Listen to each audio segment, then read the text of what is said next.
Hello friends, welcome to our green garden. तो मेरे gardening दोस्तों, कैसे हैं आप सब और कैसी चल रही है आपकी गार्डनिंग। आई होप सब कुछ ठीक ही होगा। और ये है कुछ क्लिप्स मेरे गार्डन में खिले हुए खूबसूरत फूलों की। है ना बहुत ही ब्यूटीफुल।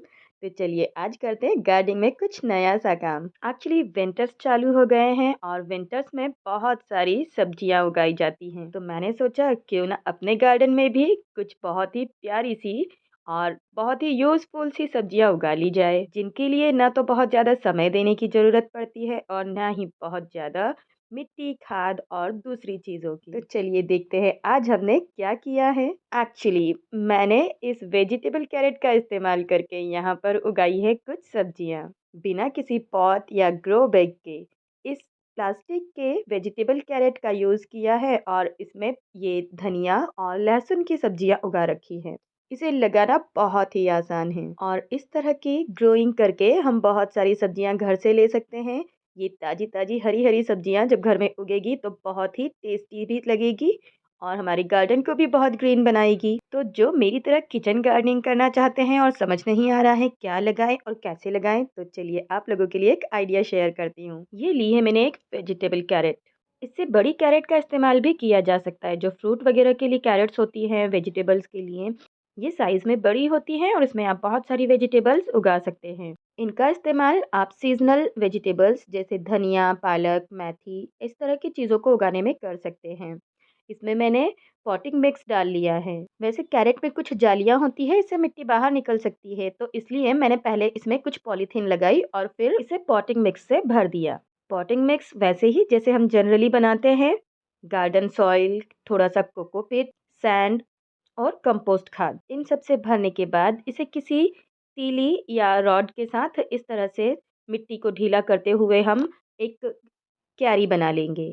और आज मैं इसमें बो रही हूँ धनिया। धनिया बोने के लिए आपको अलग से बीज खरीदने की ज़रूरत नहीं है। किचन में जो धनिया हम लोग इस्तेमाल करते हैं, साबुत धनिया, बस उसी का इस्तेमाल करना है। तो बस किचन से धनिया लेकर आइए और इसे उगा लीजिए। तो चलिए इसे उगाने का एक तरीका और बताती हूँ। इसके लिए मैंने इस धनिये को सबसे पहले इस तरह से ज़मीन पर डाल दिया है और अब किसी भारी चीज़ या किसी पत्थर की हेल्प से हम इसे हल्के हाथों से इस तरह से रब कर लेंगे। इससे होगा ये कि जो धनिये के बीज हैं वो डबल हो जाएंगे और इसमें स्प्राउटिंग भी बहुत जल्दी होगी। तो धनिये को कभी भी साबुत ना लगाएं, उसे इस तरह से क्रश करके लगाएं। इससे धनिया जल्दी ग्रो करेगा और कम बीज में ज़्यादा पौधे उगेंगे। तो मैं यहाँ पर सारे धनिये को इस तरह से हल्के हाथों से क्रश करेंगे। यदि ज़्यादा ज़ोर से कर देंगे तो बीज खराब हो जाएंगे। और अब हम इन्हें ग्रो कर लेंगे। धनिया के बीज छोटे होते हैं तो इन्हें आप एक-एक करके नहीं लगा सकते। इस तरह से क्यारी में डालते जाएँगे और जो मिट्टी साइड पर है उसे इसके ऊपर थोड़ा-सा हल्का-सा फैला देंगे। इसी तरह से हम पालक और मेथी के बीज भी बो सकते हैं। मैंने इस कैरेट में पहले से ही एक हिबिस्कस की कटिंग लगा रखी है, क्योंकि ये हिबिस्कस तेजी से तो बड़ा नहीं होगा, इसे ग्रो करने में समय लगेगा। और इस बीच मैं इस कैरेट में अपनी 2-3 वेजिटेबल्स की हार्वेस्टिंग तो आराम से कर लूँगी। वैसे जो हर्ब्स होती हैं, इन्हें उगाने के लिए बहुत ज़्यादा मिट्टी की ज़रूरत नहीं होती है। इनकी जड़ें बहुत छोटी होती हैं, तो थोड़ी सी मिट्टी में भी ये आसानी से लग जाती हैं और इनकी फसल भी बहुत लंबे समय की नहीं होती।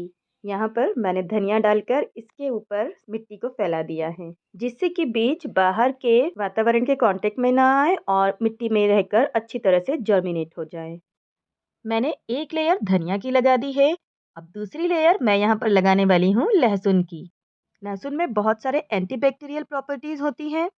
इससे हमें लहसुन तो मिलेंगे ही, साथ में मिलेंगी उसकी बहुत सारी हरी हरी पत्तियाँ, जिसका इस्तेमाल हम चटनी वगैरह में कर सकते हैं।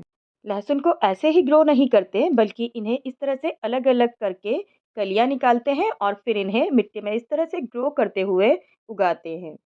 हर कली का ऊपरी हिस्सा जहाँ जड़ें होती हैं उसे नीचे की तरफ करना है और नुकीला जो सिरा होता है उसे बाहर की तरफ। इसी तरह से मैं सारे लहसुन को यहाँ पर ग्रो कर लूँगी। यहाँ मिट्टी में आप एक केले का छिलका देख रहे होंगे।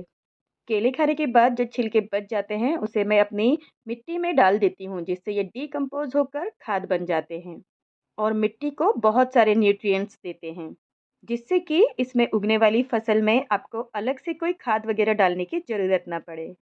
लहसुन से पत्तियां निकलने में करीब 8 से 10 दिन लग जाते हैं और धनिया को जर्मिनेट होने में इससे भी ज़्यादा समय लगता है।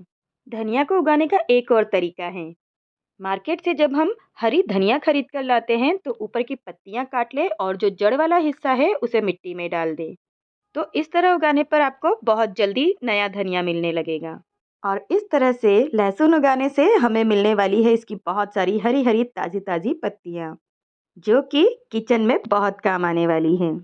तो यहाँ एक कैरेट का यूज करके हमने उगाई हैं 2 हर्ब्स और साथ में ही ये हिबिस्कस का पौधा भी।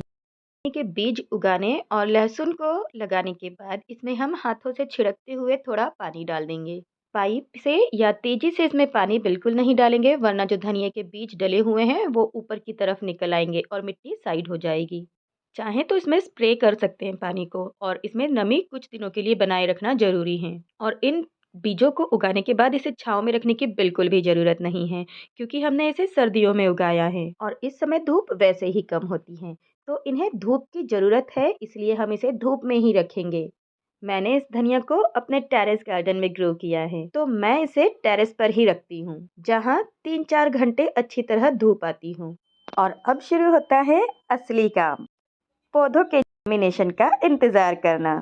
धनिया के बीज हार्ड होते हैं तो इन्हें थोड़ा समय लगता है जर्मिनेशन में। तो इसके लिए बिल्कुल भी घबराने की जरूरत नहीं है कि आपके बीज खराब हैं या किसी तरह से वो जर्मिनेट नहीं हुए। गार्डनिंग में पैशन रखना एक बहुत ही इम्पोर्टेंट काम है। कई बार हम लोग जल्दीबाजी में उगाए हुए बीजों को भी खराब कर देते हैं, इसलिए बीज उगाने के बाद थोड़ा सा धैर्य रखना जरूरी है। और ये करीब 18 से 20 दिनों के बाद का अपडेट है और इस समय यहाँ पर हमारी सब्जियां ग्रो कर चुकी हैं। धनिया उग चुकी है, देख सकते हैं इसमें कुछ पत्तियां आ चुकी है और लहसुन की पत्तियां भी अच्छी तरह से बाहर आ चुकी हैं। और जितने बीज हमने उगाए थे वे सभी उग चुके हैं। मैं बीच बीच में इसे थोड़ा सा पानी छिड़क देती हूँ, जिससे कि इसमें नमी बनी रहे और ये हमारे किचन गार्डन की हर्ब्स अच्छी तरह से ग्रो कर सके। अभी धनिया की पत्ती इसमें निकलने में कुछ दिन और लगेंगे। तो देखा आपने, हमने यहाँ पर किचन गार्डनिंग भी कर ली और इस वेजिटेबल कैरेट का इस्तेमाल भी। तो दोस्तों, धनिया उगाने का ये तरीका आपको कैसा लगा मुझे कमेंट करके ज़रूर बताएं, और वीडियो पसंद आने पर इसे एक लाइक ज़रूर करें। और गार्डनिंग से जुड़ी इसी तरह की कई सारी बातें जानने के लिए चैनल को सब्सक्राइब कर लें। मिलते हैं अगले वीडियो में फिर किसी नई जानकारी के साथ। तब तक के लिए बाय एंड हैप्पी गार्डनिंग।